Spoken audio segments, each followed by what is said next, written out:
Everybody hi.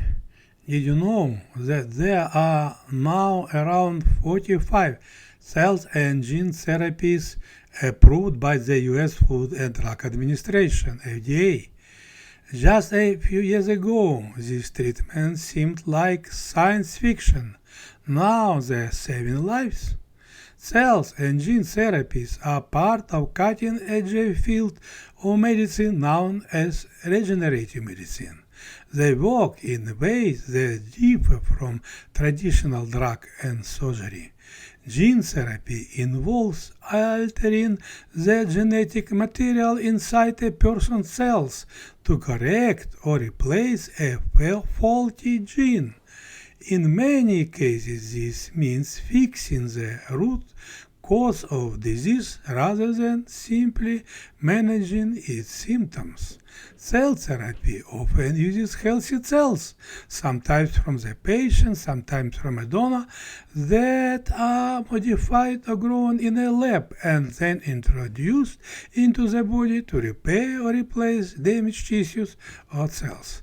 These therapies aren't just exciting in theory, they are already changing lives.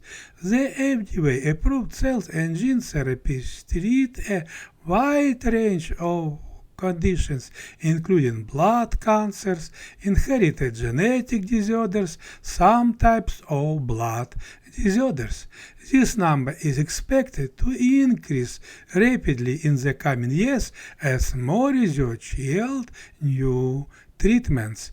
Experts predict that by 2030, hundreds of thousands of patients per year may be treated with cell and gene therapies. Major pharmaceutical companies and research institutions are investing heavily in this area.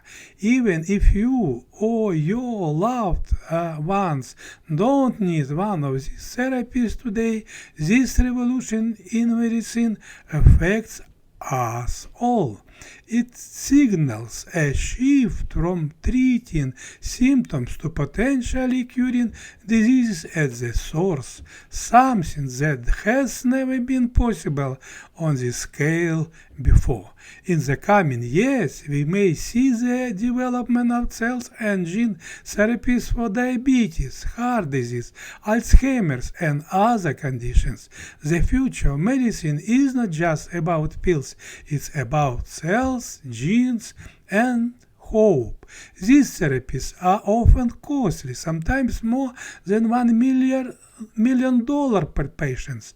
Access is still limited, especially outside major hospitals and research centers.